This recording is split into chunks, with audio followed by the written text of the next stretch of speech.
Bismillahirrahmanirrahim. Assalamualaikum warahmatullahi wabarakatuh. Alhamdulillahirrabbilalamin. Hamdan katsiran thayyiban mubarakan fi. Asyhadu an la ilaha illallah wahdahu la syarikalah. Wa asyhadu anna Muhammadan abduhu wa rasuluhu la nabiyya ba'dah. Allahumma salli ala nabiyyina Muhammadin wa ala alihi wa sahbihi wa man tabi'ahum bi ihsanin ila yaumiddin wa ba'du. Subahul wardah ayyuhal ikhwah. Alhamdulillah pada kesempatan pagi hari ini kita dapat bertatap muka kembali dalam video live streaming ini. Adanya video live streaming ini saya laksanakan untuk sedikit menjelaskan beberapa praktek-praktek yang lumayan menyimpang dalam ruqyah itu sendiri. Ya, insya Allah saya akan menjelaskan perihal melihat jin, bagaimana tafsirnya, serta apa saja yang bisa kita sebut sebagai suatu gangguan dari setan dan harus dilenyapkan, gitu ya. Perihal melihat jin sendiri, kita harus merujuk kepada Al-Quran, karena itu termasuk hal yang gaib. Walaupun jin sendiri termasuk perihal gaib yang nisbi, gaib yang bisa diketahui oleh sebagian makhluk yang lain, tetapi tidak bisa diketahui oleh sebagian makhluk yang tidak memiliki ilmu tentang itu. Ya. Allah Subhanahu wa ta'ala telah berfirman dalam Al-Quran. Bisa Anda lihat nanti di juz 8 surat Al-A'raf ayat 27. Allah Subhanahu wa ta'ala berfirman, "Ya bani Adam la yaftinannakumus syaitanu kama akhraja abawaykum minal jannati yanzi'u anhuma libasahuma liyuriyahuma sawatihima innahu yarakum huwa wa qabiluhu min haitsu la tarawnahum." Ya. Wahai anak cucu Adam, jangan sekali-kali kalian difitnah, dicelakakan oleh para setan, sebagaimana iblis yang telah mengeluarkan ibu bapakmu dari surga dan melepaskan pakaian mereka sehingga tampaklah aurat dari mereka berdua. Sesungguhnya iblis wa qabiluhu, qabil maksudnya di sini adalah junuduhu minal jin, tentara-tentara iblis melihat kalian min haitsu la tarawnahum, dari suatu tempat yang kalian itu tidak bisa melihat mereka. Saya ada penjelasan dari beberapa referensi, baik dari referensi kitab-kitab turas kuning ya, yang lembaran seperti ini yang biasa dikaji di pesantren-pesantren, maupun dari kitab-kitab kontemporer semacam ini, seperti kitabnya Syekh Wahid Abdul Salam Bali, Wiqayatul Insani Minal Jinni Wasyaiton, kemudian punya Syekh Ahmad Az-Zaghabi, As-Sa'iqal Hariqah ala Syayatinil Marida Was-Sahara. Di halaman 26 beliau menjelaskan tentang pembagian melihat jin. Ya. Jadi nanti akan terbagi menjadi dua. Ru'yatul jin ala haqiqatihim, ru'yatul jin mutasyakilin. Jadi ada dua. Ketika seseorang melihat jin dalam keadaan hakikinya, yakni keadaan yang tak kasat mata, dan juga orang yang melihat dalam bentuk mutasyakil, sudah malih rupa, sudah berubah bentuk kepada bentuk yang lain. Ini termasuk perkara akidah yang tidak bisa kita main-main dan tidak bisa kita remehkan. Kita salah dalam memahami ini bisa melenceng akidahnya, dan itu bisa gawat sekali. Apalagi kalau Anda mengaku-ngaku sebagai peruqyah syar'iyyah, tapi menawar-nawarkan kepada orang lain untuk bisa melihat jin dalam bentuk kasif. Saya heran, apakah Anda paham atau tidak dengan makna kasif itu sendiri itu apa? Ya, maka kita akan jelaskan. Jin tidak bisa dipaksakan untuk ditampakkan. Kita akan jelaskan.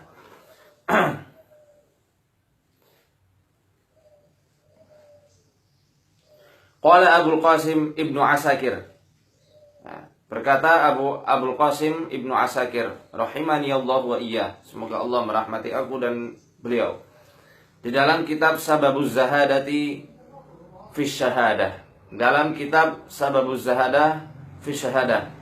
Wa mimman turaddu syahadatuhu wala tuslamu lahu adalatuhu man yaz'umu annahu yaral jinna 'iyanan wa yadda'i anna lahu minhum ikhwanan. Syahadah atau persaksian orang-orang yang ditolak dan adalahnya yang tidak diterima adalah mereka yang ngaku-ngaku bisa melihat jin dalam keadaan nyatanya, bisa melihat jin dengan mata kepalanya sendiri. Wa yadda'i annahu lahu minhum ikhwanan, dan yang mengaku-ngaku bahwasanya mereka mempunyai sahabat dari kalangan jin. Kata Ibnu Asakir, orang yang bisa melihat jin dengan mata kepalanya sendiri tanpa perwujudan, ya, jadi bisa melihat dengan bentuk yang tak kasat mata, maka itu termasuk orang yang persaksiannya akan ditolak dan adalahnya tidak terpakai lagi. Apalagi mereka yang ngaku-ngaku mempunyai ikhwan, mempunyai teman-teman dari bangsa jin. Sudah, menurut para ulama, orang-orang yang ngaku-ngaku semacam ini tidak akan pernah bisa dipercaya lagi persaksiannya. Dia tidak bisa jadi wali nikah, tidak bisa jadi saksi untuk pernikahan, saksi utang piutang atau yang lainnya. Karena orang tersebut sudah dicap sebagai kadzib, pendusta. Yang kedua, yaqulu Syafi'i rahimani Allah wa iyyah. Imam Asy-Syafi'i rahimahullah juga menjelaskan, man za'ama annahu yaral jinna abtalna syahadatahu illa an yakuna nabiyyan. Barang siapa yang mengaku-ngaku bisa melihat jin, abtalna syahadatahu, maka kami akan tolak persaksiannya. Illa an yakuna nabiyyan, kecuali jika dia itu seorang nabi. Maka tidak tepat kalau Anda ngaku-ngaku peruqyah, kemudian Anda mengkiaskan penglihatan jin ini, untuk melihat bangsa jin seperti halnya Nabi Sulaiman yang juga bisa melihat jin. Itu adalah kias ma'al farik. Sungguh kias yang tidak bisa dibenarkan, karena kedudukan kita sebagai manusia biasa, bukan orang yang terpilih untuk menjadi nabi ataupun rasul, itu tidak bisa disama-samakan seperti Nabi Sulaiman alaihi salam. Dan Imam Asy-Syafi'i sendiri yang mengatakan abtalna syahadatahu illa an yakuna nabiyyan. Orang-orang yang ngaku-ngaku bisa melihat jin dalam bentuk yang tak kasat mata, kami akan tolak persaksiannya kecuali dia itu seorang nabi ataupun rasul. Di sini sudah jelas ada pembedaan dari Imam Asy-Syafi'i rahimahullahu taala. Beliau sudah jelas menegaskan ada had, ada batasan. Orang-orang yang bisa melihat jin adalah mereka para anbiya wal mursalin. Karena Allah Subhanahu wa taala mengutus mereka bukan hanya untuk sekedar kaum dari golongan manusia, tapi juga untuk bangsa jin. Khususnya Nabi Sulaiman alaihi salam dan juga Rasulullah Muhammad sallallahu alaihi wasallam. Dan amat sangat lancang kalau kita mengatakan Nabi Sulaiman aja bisa melihat jin, kenapa kita tidak bisa? Na'udzubillah min dzalik. Sama saja kita ngaku-ngaku mempunyai penguat kenubuwahan dalam diri kita. Ini tidak betul. Bisa Anda lihat nanti dalam kitab Al-Kawkabul Ajuj halaman 193. Di sini beliau juga menjelaskan, Al-Imam Asy-Syafi'i rahimahullah, beliau mengatakan, "Wa man za'ama annahu ra'ahum ruddat syahadatuhu wa 'uzira li mukhalafatihi al-Qur'an." Ya. Barang siapa yang mengaku-ngaku dia itu bisa melihat jin, ya, ruddat syahadatuhu, maka ditolaklah persaksiannya. Wa 'uzira li mukhalafatihi al-Qur'an, dan dia harus dihukum karena telah menyelisihi Al-Qur'anul Karim. Ini menurut Imam Asy-Syafi'i rahimahullah, tegas sekali. Cek sendiri halaman 193 Al-Kawkabul Ajuj. Ya. Jadi Karena ini bukan perkara yang main-main, maka Imam Asy-Syafi'i mengambil tindakan yang amat sangat tegas, hukum. Tidak hanya ditolak persaksiannya, tapi harus dihukum. Entah dicambuk, entah dipenjara. Ya. Nah, yang dimaksud di sini para ulama menjelaskan, ya. Jadi saya nggak potong-potong, saya akan adil dalam hal ini. Ya. Menurut Imam Asy-Syafi'i yang dimaksud di sini adalah wa hamila ba'duhum kalama Asy-Syafi'i ala za'imi ru'yati suwarihim allati khuliqu 'alaiha. Ya. Yang dimaksud Imam Asy-Syafi'i dalam perkataannya adalah mereka yang mengaku-ngaku bisa melihat jin dalam bentuk yang Allah telah bentukkan untuk mereka. Maksudnya bagaimana? Mereka yang bisa melihat jin dalam bentuk yang tak kasat mata. Di saat orang lain tidak melihat apa-apa, tiba-tiba dia mengaku-ngaku bisa melihat, oh, kamu ini ada yang ngikutin. Yang ngikutin bentuknya buaya putih. Kamu ini ada yang ngikutin. Yang ngikutin bentuknya gondoruo. Kamu ini ada yang ngikutin nih. Ada 3 jin. Bentuknya kuntilanak. Ya, ada yang digendong, ada yang di perut, ada yang di kaki. Sudah. Ini yang dimaksud oleh Al-Imam Asy-Syafi'i rahimahullah. Kalau kita hanya menetapkan jin ini suka mengganggu di area perut, area kepala, area kaki, itu tidak masalah. Karena memang ada tanda-tanda khusus di tubuh kita yang menunjukkan di tempat itulah jin bersarang. Tetapi kalau sudah sampai menunjukkan bentuknya, ini bentuknya gondoruo, ini bentuknya apa contohnya, siluman harimau. Ini yang dimaksud Al-Imam Asy-Syafi'i. Dia ditolak persaksiannya, dicap sebagai pendusta, dan dia harus dihukum. Harus dihukum ini kalau pemerintahannya adalah kekhilafahan. Kalau sekarang ya tidak bisa kita hukum orang sembarangan hanya karena ngaku-ngaku bisa melihat jin. Adapun kalau dihukum ya kita sendiri yang kena. Harus dengan perintah pemerintahan, pemerintah atau khalifah. Seperti itu. Nah, ada lagi yang mengatakan, oh kamu nih yang ganggu jinnya bersarang pada boneka misalnya, pada mata boneka, jin pocong misalnya, atau jin kucing. Ini juga sudah masuk ke dalam apa yang dijelaskan oleh Al-Imam Asy-Syafi'i rahimahullah. Mengapa kok disebut telah menyelisih Al-Quran? Karena Allah Subhanahu wa taala sendiri yang menjelaskan, innahu yarakum huwa wa qabiluhu min haitsu la taruwnahum. Sesungguhnya bangsa iblis dan qabilahnya dari bangsa jin melihat kalian dari tempat yang tidak bisa kalian lihat. Ini ketetapan dari Allah Subhanahu wa taala sebagai pembatas antara alam manusia dan alam jin. Mereka bisa melihat kita, tapi kita tidak bisa melihat mereka. Ya. Di sini juga dijelaskan wal maqsudu min kalami Al-Imam Asy-Syafi'i rahimahullah man qala innahu yaral jinna ala ashkalihim allati khalaqaha Allahu 'alaiha. Amma ru'yatuhum wa hum mutashakkiluna fa hadha ma yu'ayyiduhu ad-dalil min al-manquli wa kadha aqwalus salafi rahimahullahu wa ulama'ul ummati rahimallahu al-jami'a. Yang dimaksud perkataan Imam Syafi'i seperti yang sudah saya jelaskan tadi adalah mereka yang mengatakan mampu melihat jin dalam bentuk yang tak kasat mata.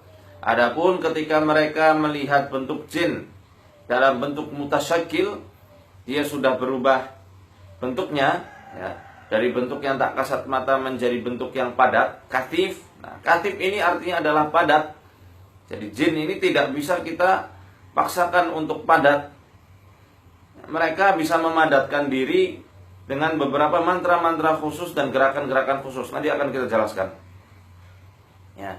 Kalau sudah bentuknya katif, padat, seperti halnya tubuh manusia yang padat, meja yang padat, buku yang padat, kucing tubuhnya juga katif atau padat, maka itu tidak dicap sebagai pendusta.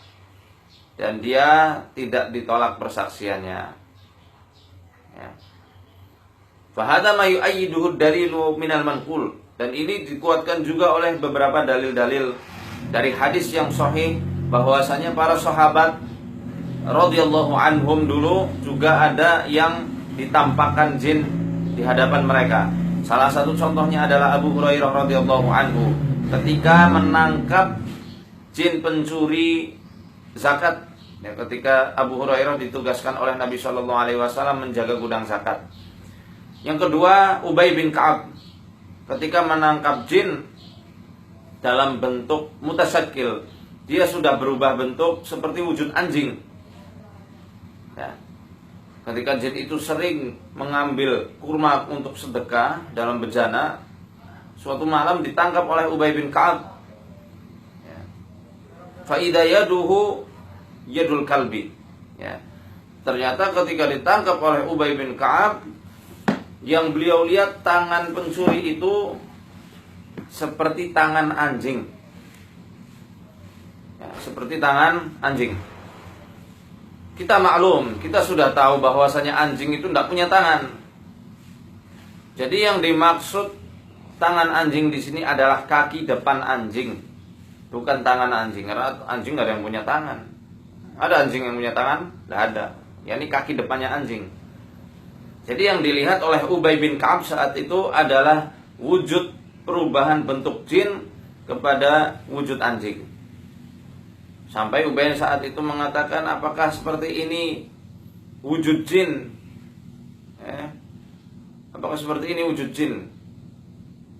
Secara keseluruhan, jin itu mengatakan tidak. Bahkan yang lebih menyeramkan dari aku pun banyak. Di sini maksudnya bukan wujud aslinya jin itu seperti anjing. Kalaupun memang betul wujudnya memang seperti anjing, mereka telah berubah bentuk, memadatkan tubuhnya supaya bisa mencuri barang manusia. Dan ini juga sudah dijelaskan dalam hadis yang diriwayatkan oleh Imam At-Tabrani dan disahihkan oleh para ulama tentang 3 jenis jin. Al-jinnu thalathatu asnaf. Jin itu mempunyai 3 bentuk. Sinfun lahum ajnihatun yatiruna fil hawa. Yang pertama adalah yang mempunyai sayap. Mereka melayang-layang terbang di udara. Ya. Yang kedua, sinfun hayyat wal aqarib wal kilab. Yang kedua adalah jenis yang bentuknya itu seperti ular. Bentuknya itu ular, wujudnya ular, kalajengking dan juga anjing. Ya. Wa sinfun yahilluna wa yaz'anun. Mereka yang suka bepergian dan ada juga yang suka menetap di suatu tempat atau penunggu suatu tempat. Ya, maka apa yang dilihat oleh Ubay bin Ka'ab itu adalah wujud perubahan bentuk bangsa jin kepada bentuk yang padat.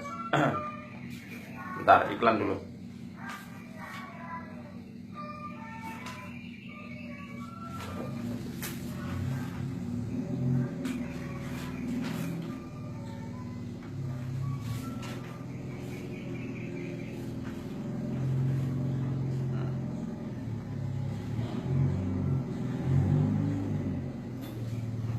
Nah, sudah lewat iklannya.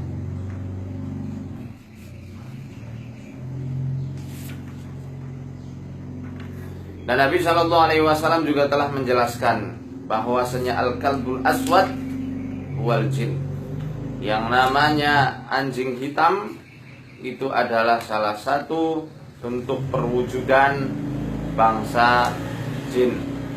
Ya. Jadi wajar saja kenapa Ubay bin Ka'ab saat itu melihat jin dalam bentuk anjing. Bahkan gak hanya Ubay. Dalam hadis riwayat Imam Bukhari dan Imam Muslim dikatakan ada seorang pemuda yang bergulat. Ya, bergulat sama siapa? Sama ular besar yang ternyata ular tersebut adalah jin muslim, jin yang telah muslim yang ada di Madinah pada saat itu. Ya. Wujudnya juga ular. Mengapa ular? Karena ular termasuk salah satu bentuk perwujudan bangsa jin di alam manusia. Ular dan anjing hitam. Maka cocok. Dan ini tidak bisa kita kait-kaitkan atau kita jadikan sandaran bahwasanya jin bisa kita lihat dalam bentuk perwujudan silumannya. Mana ada siluman? Emangnya Inuyasha? Kita nggak lagi bicara masalah Inuyasha. Siluman itu apa? Tidak ada, itu hanya usturah, mitos belaka. Adapun yang mereka para sahabat radhiyallahu anhum yang mereka temui bukanlah wujud siluman, tapi adalah wujud yang sudah dikabarkan Allah dan Rasulnya sebagai bentuk perwujudan jin di alam manusia. Ya, seperti itu. Dan bagaimana jin itu bertasyakul? Dalam kitab Wiqayatul Insani Minal Jinni Wasyaitan dijelaskan. Ya. Qala al-Qadhi Abu Ya'la Muhammad Ibn al-Husain Ibn al-Farra. Berkata Al-Qadhi Abu Ya'la Muhammad bin Al-Husain Ibn al-Farra, beliau salah seorang ulama bermadhab Maliki. Wala qudrata li syayatini ala taghyiri khalqihim wal intiqali fi suwar. Jin, setan-setan dari kalangan bangsa jin tidak mempunyai kekuasaan, tidak mempunyai kemampuan untuk merubah bentuk mereka kepada bentuk yang lain. Ya. Wa inna ma yajuzu an yu'allimahumullahu ta'ala kalimatin wa duruban min durubil af'ali idza fa'alahu wa takallama bi naqalahu Allah ta'ala min suratin ila surah. Tetapi Allah Subhanahu wa ta'ala telah mengajarkan kepada para setan tersebut suatu kalimat, mantra-mantra yang Allah izinkan mereka itu belajar, ya. Wa duruban min durubil af'al. Begitu juga beberapa langkah-langkah gerakan atau jurus idza fa'alahu, yang apabila mereka melakukannya, wa takallama bihi, mengucapkan mantra-mantra tersebut, naqalahu Allah ta'ala min suratin ila surah, maka Allah Subhanahu wa ta'ala akan merubah bentuk dari bentuk semula kepada bentuk yang lain. Ya. Fayuqal, maka bisa dikatakan innahu qadirun ala taswiri wa takhyil. Mereka itu bisa melakukan perubahan bentuk, ya, bertasyakul atau malih rupa, atau memperlihatkan suatu khayalan, ilusi, ala makna annahu qadirun ala qawlin idza qalahu wa fa'alahu naqalahu Allah ta'ala min suratihi ila suratin ukhra bijadil 'adah. Mereka itu hanya mampu melakukan hal yang demikian ketika mereka itu telah mengucapkan mantra-mantra, telah melakukan gerakan-gerakan khusus, yang ketika mereka melakukan itu, barulah mereka bisa menampakkan diri di alam manusia. Tanpa itu semua, jin tidak bisa dikastif-kastifkan, jin tidak bisa dipadat-padatkan, jin tidak bisa ditampak-tampakkan di alam manusia. Karena mata manusia terbatas. Mata manusia selain para nabi dan rasul adalah mata biasa yang sudah Allah tetapkan fitrahnya untuk tidak bisa melihat benda yang tak kasat mata. Salah satunya adalah alam jin. Jadi peruqyah syariah tidak ada yang bisa melihat jin. Ada yang ngaku-ngaku dia bisa melihat jin atau bisa menampak-nampakkan jin kepada orang lain. Jauhilah, dijauhi, hati-hati, karena terindikasi dia bekerja sama dengan jin. Saya tegaskan untuk perkara ini, ya, seperti itu.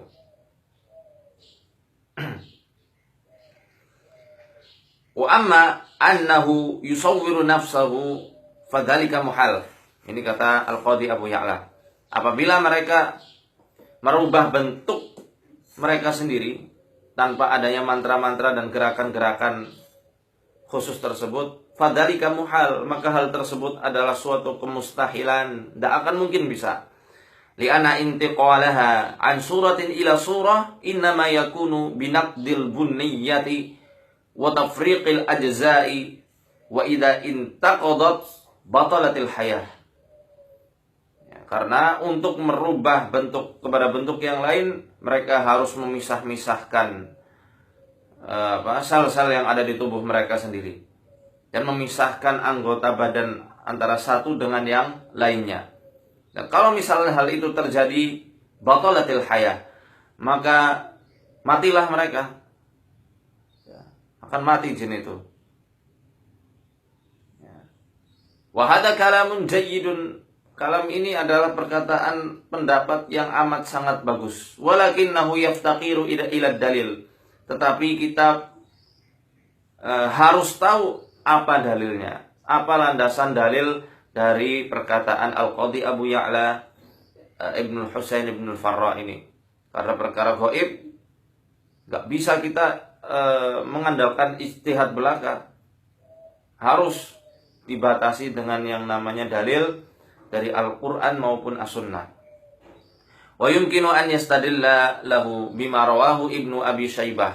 Kita mungkin sekali untuk beristidlal, mengambil dalil dari periwayatan Ibnu Abi Syaibah. Sesungguhnya innal ghilan dzukiru 'inda Umar bin Al-Khattab radhiyallahu anhu. Di zaman Umar bin Al-Khattab radhiyallahu anhu, al-ghilan ya, itu banyak sekali tersebar rumor-rumor yang buruk. Ya, sampai kabar ini terdengar pada Khalifah Umar, sehingga saat itu Umar bin Al-Khattab menjelaskan kepada para muslimin, inna ahadan la yastati'u an yatahawwala an suratihi allati khalaqahu Allahu 'alaiha. Sesungguhnya tidak ada satu makhluk pun yang bisa merubah bentuk yang telah Allah tetapkan untuknya. Walakinna lahum saharatun kasaharatikum. Tetapi mereka mempunyai ahli sihir. Ya. Mereka mempunyai ahli sihir mereka mempunyai ahli sihir sebagaimana kalian pun mempunyai ahli sihir.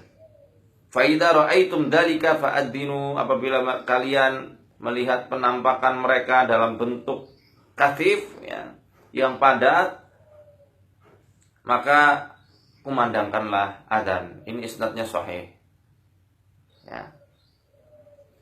Dan ketika Rasul Shallallahu Alaihi Wasallam ditanya tentang al-ghailan, ghailan itu jamak dari ghaul, yakni hantu gitu ya. Maka Nabi Shallallahu Alaihi Wasallam menjawab, hum saharatul jin. Mereka itu adalah penyihir-penyihir dari bangsa jin. Ya. Al-ghailan yang suka nampakkan diri itu adalah penyihir-penyihir dari bangsa jin. Maka bagaimana bisa kita menampak-nampakkan jin yang sudah masuk ke dalam boneka? Katanya ini jin buaya putih. Dari mana itu? Itu perbuatan tidak beres. Ya, saya peringatkan untuk peruqyah yang pakai cara aneh-aneh seperti itu, tobatlah kamu. Jangan sesatkan umat. Ya. Nanti malah memperjelek nama ruqyah syariah di Indonesia. Yang gak ikut-ikutan pakai cara seperti kamu bisa akhirnya terseret. Kalau misal betul-betul ada yang bisa memperlihatkan jin pada manusia yang sedang diobati, korban-korban sihir yang sedang diobati, itu ranahnya kepada kasyaf khayaliyun. Dan itu menurut Syekh Abdul Wahab Asy'arani termasuk kasyaf syaitaniyun. Fayajibu alaihi taubatu minhu fawran. Dan harus bertobat para pelakunya dari kemampuan itu saat itu juga. Makanya ranah takhyil, ranah ilusi ini amat sangat rentan dengan yang namanya gangguan setan. Maka saya peringatkan, hati-hati. Saya kritik semacam ini bukan berarti bukan berarti saya benci pada kalian, tidak. Demi Allah, saya sayang sama kalian supaya kalian tidak terjerumus lebih dalam lagi pada praktek-praktek perdukunan tanpa kalian sadari. Na'udzubillah min dzalik. Kita harus batasi dan kita harus tegas pada ranah ruqyah ini. Apalagi masalah melihat jin. Ya. Sudah difahami ini ya. Karena melihat jin dalam wujud hakikatnya yang tak kasat mata itu termasuk wujud gangguan yang amat sangat nyata. Gimana kalau anak kecil bisa melihat jin yang tak kasat mata dalam bentuk yang hakikatnya? Kok di ruqyah tetap bisa melihat jin? Di ruqyah kok anak kecil tersebut tak ada reaksi dan tidak ada indikasi yang menunjukkan bahwasanya dirinya kena gangguan jin? ini perlu ditinjau dari beberapa sisi. Anak-anak kasus indigo seperti itu, cek juga orang tuanya, apakah dia mempunyai jimat, apakah masih ada amalan-amalan yang sangat jauh dari tuntunan Al-Quran dan As-Sunnah. Begitu juga tuntunan dari para ulama salafun salih. Kalau misal masih ada, ya dari situlah kenapa Al-Quran ini menjadi tidak bisa masuk ke dalam hati. Pengobatan Al-Quran bukan pengobatan untuk sekedar mengetes belaka, untuk menguji ada atau tidaknya jin. Bukan seperti itu.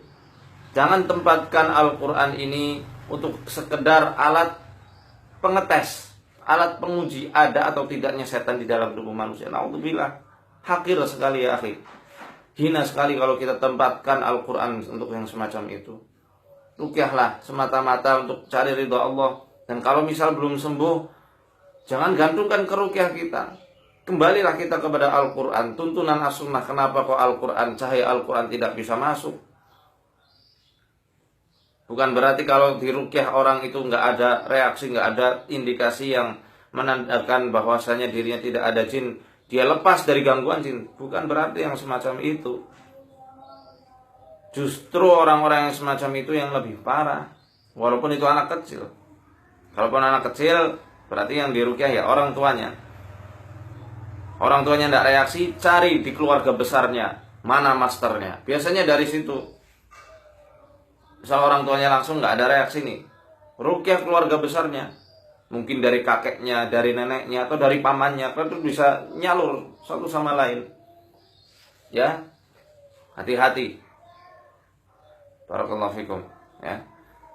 Yang kedua, ru'yatuhum mutasyakilin. Ketika seseorang melihat jin dalam bentuk mutasyakil yang telah malih rupa, telah berubah bentuk. Nah, ini bagaimana hukumnya? Nah, kalau yang telah berubah bentuk tidak masalah. Seperti yang sudah saya sebutkan tadi, ketika Ubay bin Ka'ab, Abu Hurairah radhiyallahu anhu, bahkan Ibnu Mas'ud radhiyallahu anhu juga pernah melihat kilapan-kilapan para setan, para jin dan jin wakil dari kabilah Nasibain, sebaik-baik jin di muka bumi, Nasibain. Ketika mereka datang menemui Rasul sallallahu alaihi wasallam untuk menanyakan tentang zat, makanan apa yang baik untuk jin muslim yang dihalalkan dalam syariat Islam. Nah, Ibnu Mas'ud radhiyallahu anhu saat itu juga melihat penampakannya itu lelaki tinggi, wajahnya hitam dengan baju putih. Ini maklum ya akhi, bukan termasuk penampakan yang kita pikirkan selama ini, terekam pada kamera, terekam pada foto, atau di acara-acara di televisi swasta itu yang katanya ada penampakan uka-uka ya dulu dan lain-lainnya. Bukan yang semacam itu. Itu penampakan dalam wujud katib, betul-betul wujudnya manusia. Seperti manusia negro, hitam, bajunya putih. Dan ini kan sudah dijelaskan dalam Al-Quran surat Al-Anfal di awal juz 10 lembar kedua, bagian kanan agak ke tengah, ayat 40 berapa itu saya lupa. Wa idz zayyana lahumus syaitanu a'malahum wa qala la ghaliba lakumul yawma minan nasi wa inni jarul lakum falamma tara'atil fi'atani nakasu ala aqibai wa qala inni bari'um minkum inni ara ma la tarawna inni akhafullah wallahu syadidul iqab. Dan ingatlah ketika setan iblis ini menghiasi amalan-amalan mereka dan mengatakan wa qala la ghaliba lakumul yawma minan nasi wa inni jarul lakum. Tidak ada satu manusia pun yang bisa mengalahkan kalian pada hari ini karena aku adalah pelindung kalian. Falamma tara'atil fi'atani nakasu ala aqibai. Ketika dua tentara ini saling berhadap-hadapan, antara tentara kaum muslimin yang hanya 313 pada perang Badar dan tentara kaum musyrikin yang jumlahnya 1000 atau sekitaran 1000 bertemu, kabur iblis beserta tentara-tentara dari kalangan jin. Kenapa? Lihat Jibril, Mikail turun bersama para malaikat. Ya. 3.000 dan 5.000 malaikat musawwimin dalam surat Ali Imran di juz 4 itu. Takut. Ini aromala taraun. Aku melihat apa yang kalian tidak lihat. Iblis saat itu berubah bentuk dalam wujud Suraqah. Wujudnya Suraqah. Dan semua orang saat itu bisa melihat. Ya. Tidak orang kafir wala orang muslim, semuanya bisa melihat. Begitu juga ketika jin menampakkan diri dalam wujud ular. Hadisnya Abu Sa'id Al-Khudri. Ketika Rasulullah SAW akhirnya mengabarkan, inna bil madinati jinnan qad aslamu, sesungguhnya dalam Madinah ini ada jin yang telah masuk Islam. Nah, itu semua sahabat bisa melihat gimana jin, perwujudan jin yang sudah berwujud katif. Apa itu artinya katif? Padat, ya, bukan dipadat-padatkan. Tidak bisa jin dipadat-padatkan. Wujud katif itu wujud padat, seperti ini buku, seperti ini baju tubuh saya ini padat. Nah, bukan wujud tak kasat mata, Anda usap matanya terus dia jadi katif. Enggak, itu bukan katif, sihir itu. Wujud padatnya jin, ketika dia sudah ditombak oleh pemuda tersebut, ditancapkan ke tanah, dia gelepar-gelepar ularnya, pemudanya meninggal, ularnya masih gelepar dan mati. Para sahabat saat itu bisa melihat perwujudan jin yang sudah ditombak, wujudnya ular besar. Bisa dipahami nih, ya. Ini harus difahami betul-betul. Ini yang dimaksud ru'yatuhum mutasakkilin. Melihat jin dalam bentuk yang sudah malih rupa tidak kita anggap sebagai suatu gangguan, karena telah berlaku hukum alam manusia kepada jin yang sudah berubah bentuk kepada wujud yang padat, benda yang padat, seperti halnya hewan, manusia, atau benda-benda pada umumnya. Ya, saya kira pembahasan ini sudah amat sangat jelas. Dan tidak ada lagi yang perlu diperjelas dan diperdebatkan. Apapun itu, kita harus hati-hati. Jangan sampai kita hanya mengandalkan hawa nafsu belaka tanpa adanya ilmu yang menjadi landasan untuk kita berkata-kata. Dalil, ya, dalam mengambil suatu hukum dalam usul fiqh memang betul ada ijtihad para ulama. Kita juga menerima hal tersebut. Tapi ingat, harus ada yang namanya tarjih. Kita mesti tahu mana yang lebih kuat pendapatnya, yang lebih dekat dari kebenaran, lebih dekat kepada Al-Quran dan As-Sunnah. Itu yang bisa kita ambil. Bukan setiap pendapat ulama kita jadikan landasan. Kalau setiap pendapat ulama bisa kita jadikan landasan, hal itu termasuk ikhtilaf. Silahkan Anda berkorban ketika Idul Adha tahun depan, berkorbanlah menggunakan ayam. Silahkan, karena Ibnu Hazm Adz-Dzahiri menjelaskan berkurban boleh menggunakan ayam. Silahkan menggunakan ayam, karena itu termasuk ulama. Ibnu Hazm juga ulama. Oke, ini hati-hati. Di akhir saya akan menjelaskan sedikit saja apa yang dikatakan oleh Imam Al-Qurtubi. Ya.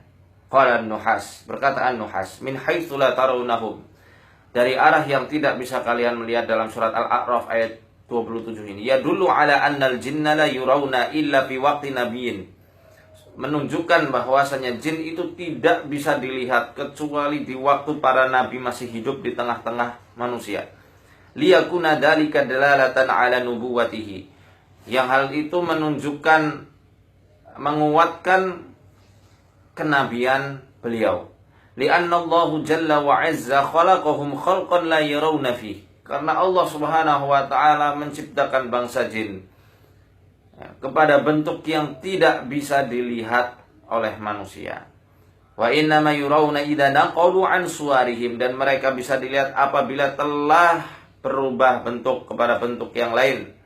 Wa dzalika minal mu'jizati allati la takunu illa fi waqtil anbiya'i shalawatullahi wa salamuhu alaihim, dan mukjizat tersebut, dan ini termasuk mukjizat yang tidak sekali-kali turun, tidak sekali-kali nampak, kecuali di waktu para anbiya wal mursalin shalawatullahi wa salamu alaihim masih hidup di tengah-tengah manusia. Ya, tentunya di masa Nabi Sulaiman alaihi salam. Ya, di masa Nabi Sulaiman alaihi salam, jin itu bisa dilihat oleh kebanyakan orang. yakni jin yang telah berubah bentuk kepada bentuk yang lain, wujud yang katif, yang akhirnya mereka membangun istananya Nabi Sulaiman alaihissalam. Tentang katif sendiri, fa idza tamathala al-malaku awil jan fi suratin kasifah, ya, apabila malaikat dan jin telah berubah bentuk kepada bentuk yang kasifah. Ma makna kasifah? Kasifah artinya adalah bentuk yang padat, yang kasat mata, bukan yang tak kasat mata. Jadi yang kelihatan itu kasifah artinya kasuratil bashar. Seperti kasifah itu contohnya seperti wujudnya manusia, au ghairihim, atau yang lainnya. Amkana lil bashari an yarawhu walakinnahum la yarawnahu ala suratihi wa khilqatihi al-asliyati bihasbil 'adah. Tapi manusia tidak akan pernah bisa melihat jin pada bentuk-bentuk yang aslinya, yang tak kasat mata. Barakallahu fikum, arsyadani Allahu wa iyyakum. Ada yang mau bertanya? Silahkan tanya. Enggak macet lah, mungkin sinyalnya di tempat panjenengan yang macet. Nah, saya rasa cukup ya. Ini sudah jelas. Sudah jelas dan semoga tidak ada yang tertipu lagi. Ya, dengan peruqyah-peruqyah yang katanya ngaku bisa melihat jin atau membenarkan adanya melihat jin pada anak-anak indigo, atau nampak-nampakkan perwujudan jin kepada para pasiennya. Nauzubillahi min dzalik. Assalamualaikum warahmatullahi wabarakatuh.